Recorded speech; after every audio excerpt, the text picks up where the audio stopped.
Just take a look at this. Far too long, Alone in the Dark has sat in a dormant state, like a Cthulhian beast, sitting under deep waters and the increasing weight of the Resident Evil games.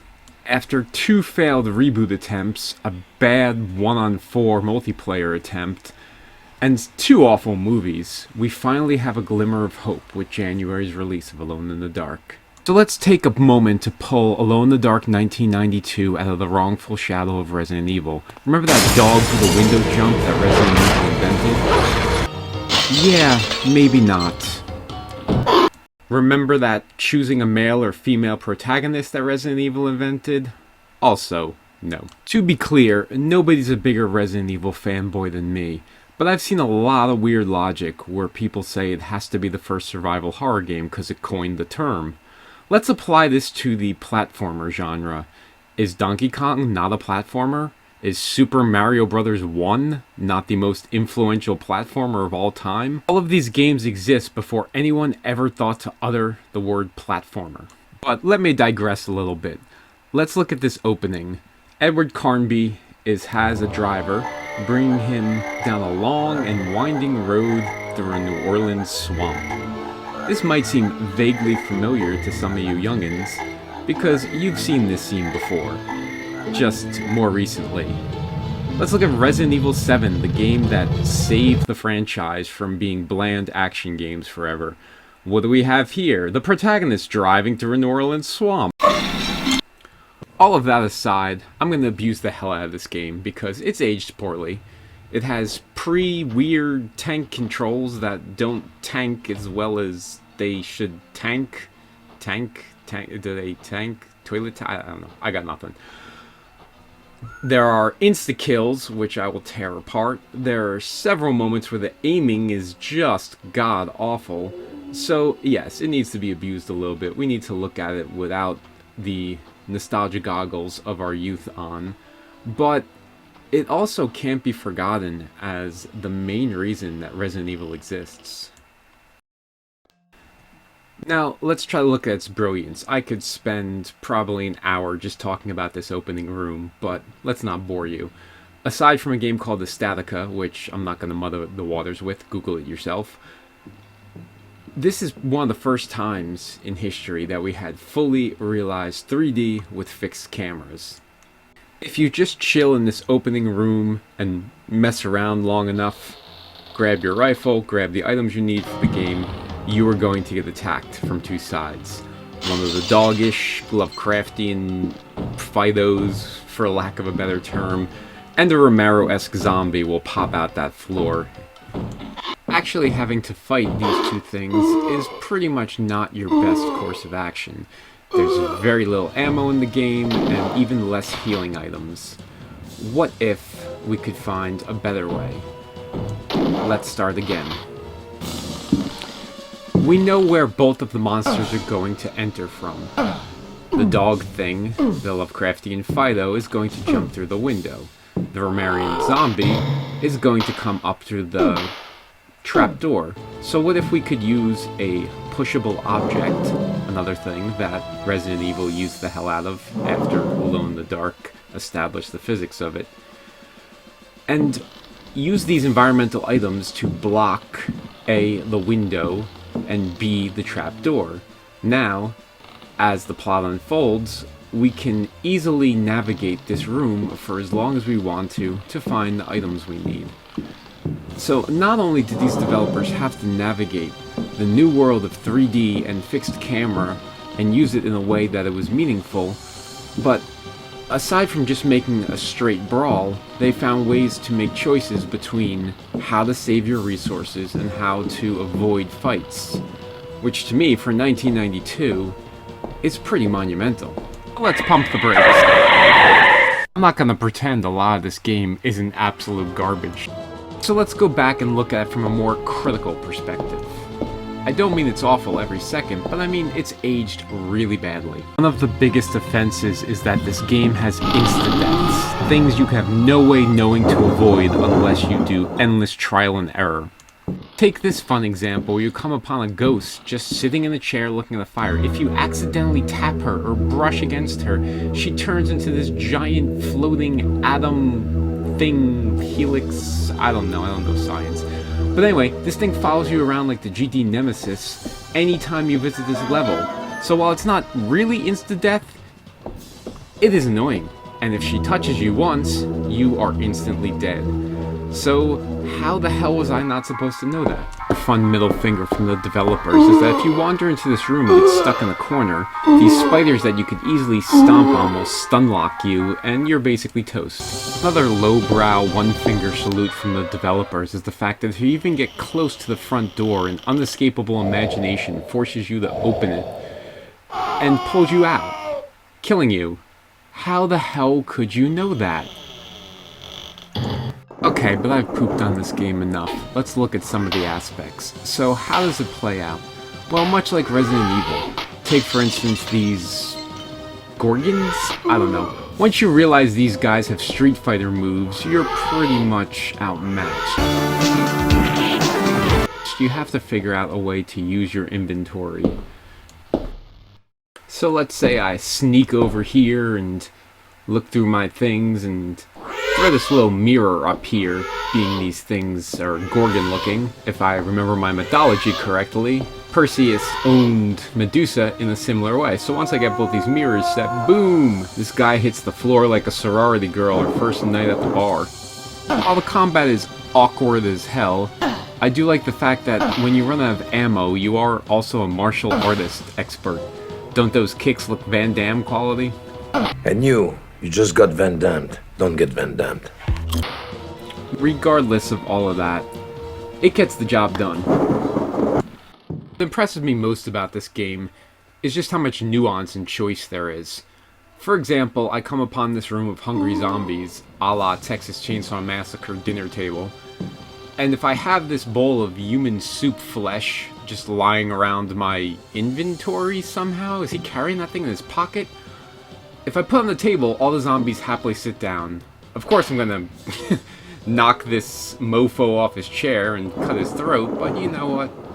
This game's giving me a lot of poop already.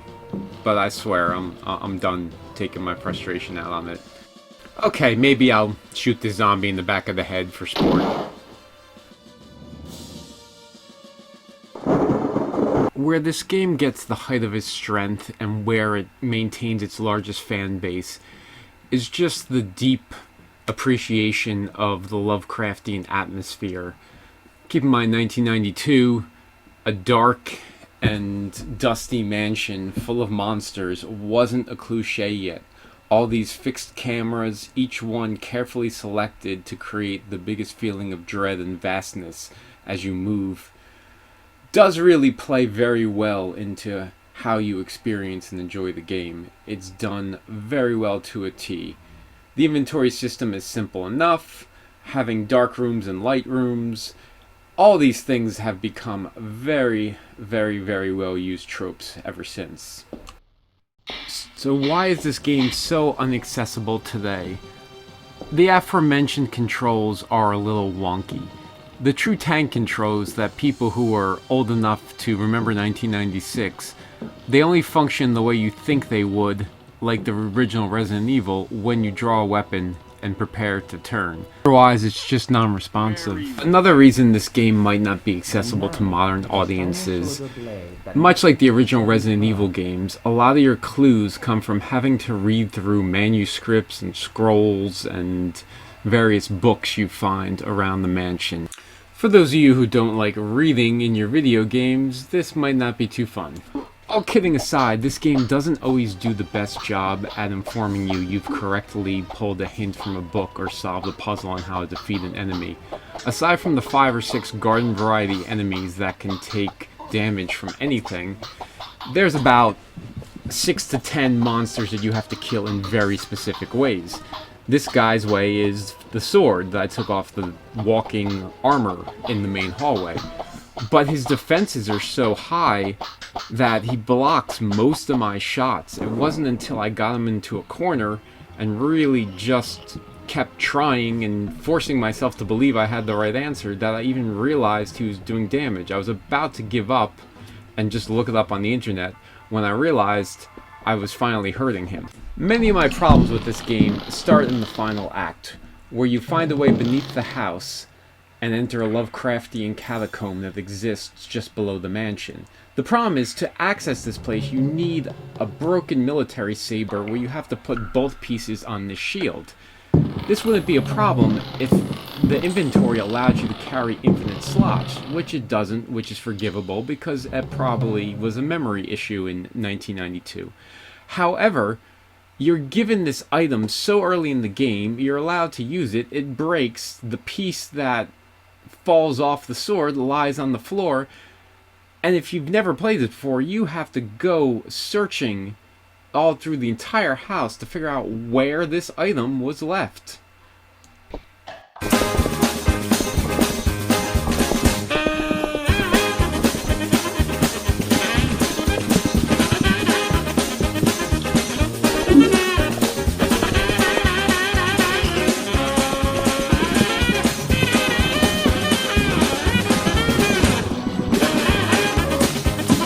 30 minutes later, I suddenly got to thinking, hey, it would be really great if I was keeping some type of record of this gameplay that I could just rewind and go look at where I dropped the top half of the blade.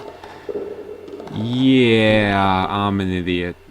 So after running through weirdly colored, bored out sand and fighting some of the typical horrors you're used to and a few new ones, you come across the greatest horror of all. A shoehorned in platforming section. Yes, here we go. Platforming. Because this game that has not had platforming for the first 2 hours needs to have platforming in its last 20 seconds. With controls, mind you, that are a precursor and an inferior version of tank controls. So, buckle up. We're going for a ride. So after some jumping, we get the greatest sin any developer can ever make in the history of their laying code. Putting a goddamn maze into a video game. Not only are mazes the lowest form of video game play, but when you choose to smack it on the last 15 minutes of the game, what more could it be than runtime padding? However, this one does not meet up with some of the most infamous mazes in video game history. It'll take you about, at worst, 3 minutes to solve. And another interesting biographical note is that at one point the developers probably wanted the entire game to look like this, in a way that was to homage the classic Atari game Haunted House. Maybe at the end of the day, this is the first survival horror game in all time. Limited resources, light and dark, monsters. But I digress. History lessons aside, at the last little bit of this game we get the boss fight. For 1992, it's not a bad boss fight. You're dipping and diving and ducking and weaving through fireballs and the creature from the Black Lagoon and whatever the hell else pops up. The ultimate goal is to kind of run around like an idiot until you get this little altar thing. You just plop a pentacle on it, take that pirate hook, and then toss the ever-loving lamp at it. Tree sets on fire. The evil presence of Deserto or Pickard or whoever's really the guy vanishes in a volcanic sort of eruption thing that sends the whole house coming down on your head. This would be really cool if it backed up to a Resident Evil style countdown, but it's meaningful only in this chamber. Once you leave this chamber, there is no more magnitude. No more monsters, no more rocks falling on your head, so it's kind of just a waste of time. So during this time period, they force you to basically backtrack through the entire catacombs, through the basement, through the entire house. You could essentially just walk around forever with no monsters and no threats, which really kind of makes the game feel anticlimactic. When you had one room where it looked like the entire world was going to drop off into a sinkhole to hell, but now you could stand here and check every goddamn vintage of these wine bottles down here while you're doing nothing, so good times. I guess it's fun to note that if you choose Emily Hartwood, she doesn't do the jumping split. They did not want to do the Ashley Graham panties debate that everybody wasted their time on the internet on 2 years ago. But then we get this really, really dopey end.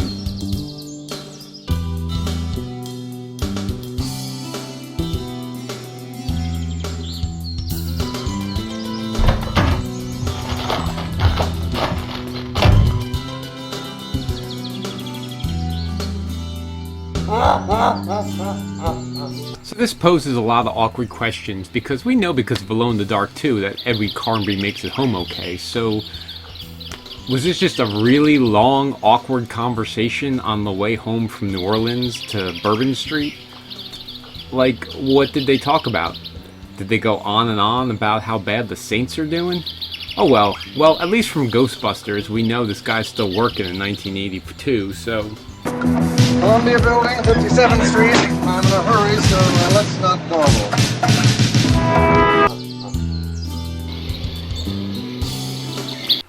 Good ending, I guess. So is this worth the play after all these years?